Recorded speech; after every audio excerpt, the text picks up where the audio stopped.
Welcome everyone to our second Solution Spotlight webinar. I'm Alicia, Senior Product Marketing Manager here for Faster, and joining me today is our Senior Solutions Engineer, Alex Schneider. We are excited to welcome everyone here today and look forward to diving into some examples and solutions that the team has developed around quizzes and what that term can actually mean for your website. A couple of quick housekeeping notes. We are recording this session today and we'll send this out to everyone who attended. And we'll also make some shorter clips available on YouTube for later reference. If there is something we covered today that you'd like to go back and see again, feel free to visit us there or contact your CSM. If you do have any questions throughout, please feel free to enter them into the Q&A chat box, and we'll do our best to get to them all before the end of our limited time. With that being said, I know Alex has a lot to go through, so I'll pass it off to him to get started. Cool. Alrighty. So I'm going to share my screen, and as I'm doing that, also just give a little bit of context. So there's sort of I would say, a spectrum of complexity with these quizzes, and I'm going to go through kind of in increasing order of complexity. So we'll start with the most basic, and then we'll work our way to something on the more complex side. Looks like you guys can see my screen. So first, we just have one quiz, a couple questions, two questions, and then four products that it can end up on. So I'm just going to walk through the quiz, as it would appear on a website, and then kind of get more into the details of how it's made. So first, let's take a look here. So we see I can start the quiz on this, kind of introduction page. Which beer style suits you best? I'm going to take the quiz. My answers are, I prefer foods that taste sweet. My favorite season is summer. And then, I am met with the Pilsner. That's my style that the algorithm has decided. I laugh at algorithm because it's really actually really simple what's happening here. If we go back to the quiz, you can see that no matter which answer I picked on the first quiz, you can kind of see by these sort of arrows that direct to the next scene. No matter which answer I selected on the first question, whether it was salty or sweet, I was going to get to this, second question right away. And then this question, spring, summer, fall, winter, was actually the only question that really affected what my final answer would be, because it's simple enough. The interaction on this on-click widget here on this link is actually what's going to drive me to the correct sort of final product. So had I clicked spring, I would have gotten an IPA. I did click summer, and that's why I got Pilsner. Had I clicked fall, I would have gotten sour, so on and so forth. And so in this way, you can build a fairly simple, quiz, easy to understand how to build it. It's really just a matter of, if someone clicks on, this answer, I want them to have this product. And so the reason why this is useful is pretty quick turnaround to make something like this. Like, for example, I think this took me literally less than 10 minutes to put together for the sake of this demonstration. But it does give you kind of like guided shopping experience, sort of. Just kind of makes your customer feel like their input is being considered in what product they are being presented with. And so obviously, in the real world, you would add a sort of a link to a PDP or some type of shoppable page here, such that when the customer gets to this final page, they go, great, we think you'll love a Pilsner, and here's what you can do about it. You can go shop, and I would click and go shop that item. And so that is really kind of the simplest iteration here. Like I said, two questions. The number of questions kind of doesn't really matter, especially on something like this where that final question is really making that decision for you. You could have 10 questions before this. As long as that final question sort of steers you in the right direction, you're all set there. And I did want to start here just to kind of give the general idea of walking through a quiz. You go through a few questions and you're met with a product in the end that is shoppable. If there's any questions on this simplest kind of example, I'm happy to pause there before I go into kind of one level, more complicated.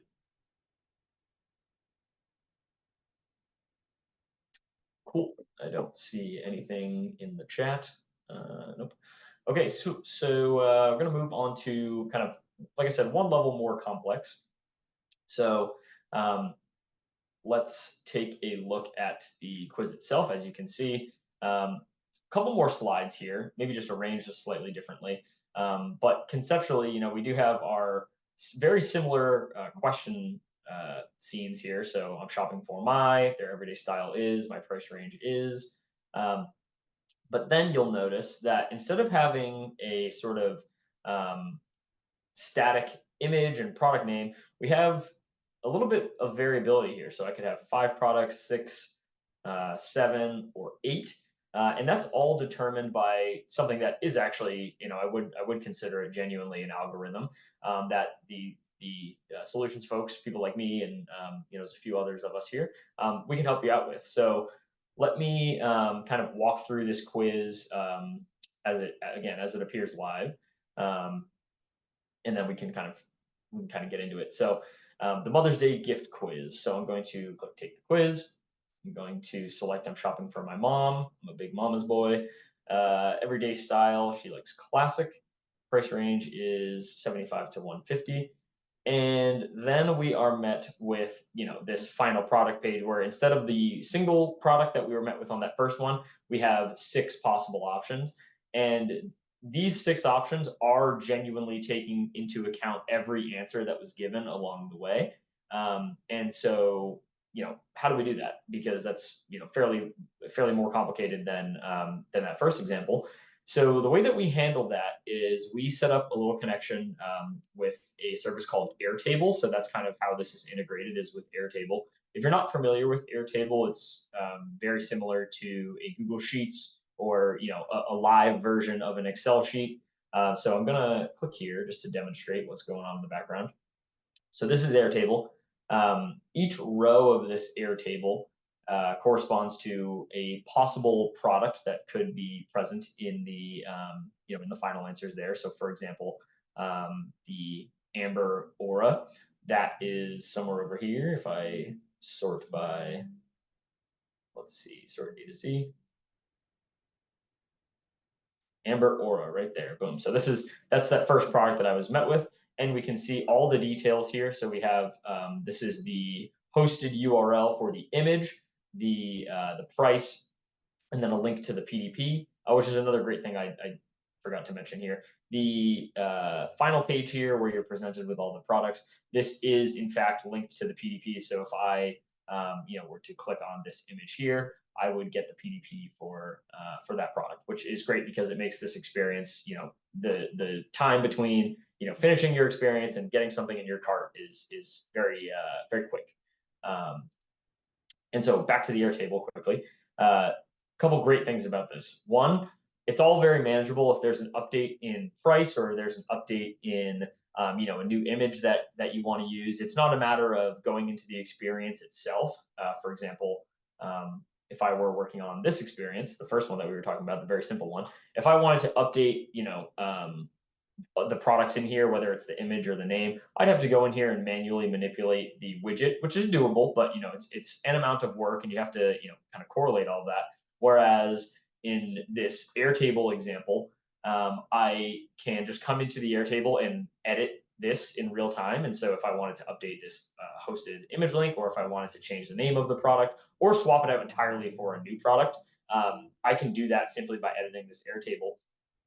And where that sort of algorithm comes in, the consideration of all of the possible the answers that were submitted, the way that that works is in this last column here, you can see Mother's Day 2024 answers. This product, so the one that we were just looking at, the perfume, this is going to receive effectively 1 point every time any one of these answers are submitted. So if someone submits, in that order of questions, I clicked mom, I clicked classic, and then I clicked 75 to 150. So this product effectively has 3 points, which since there's 3 questions, that's the most points that are possible.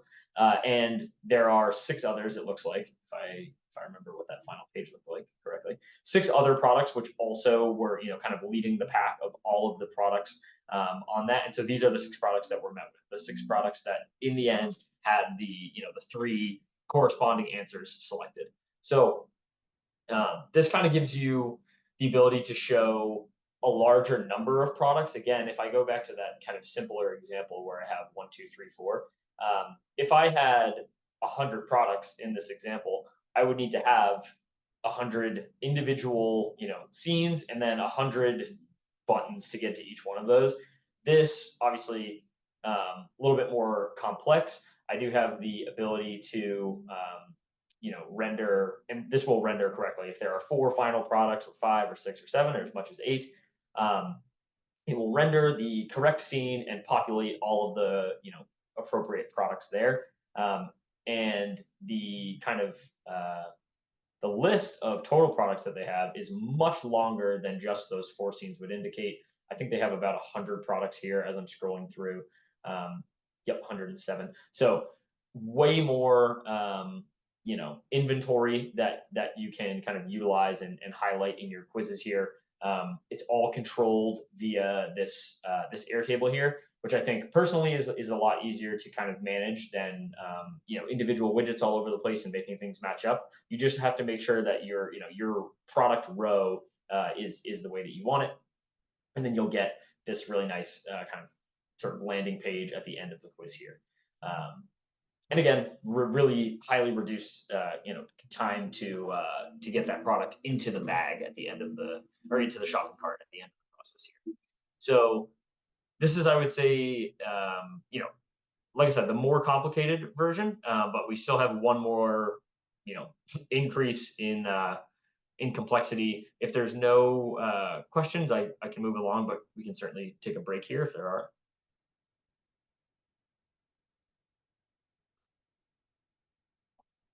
Nope, I don't see any popping up. Cool. Alrighty, then we'll move on to the last one. So let me hop into, I think I have it on this tab. Yeah, so this quiz here, this is actually, let's show the whole thing, just to kind of give you an initial kind of idea of what the entire quiz looks like. This is the mobile version, but it should get the message across anyway. So this is the folks at the SAC. So they're a apparel brand, I would say, and they are looking to test sort of the market for this new clog, this men's clog. I believe it's called a Bolinas clog.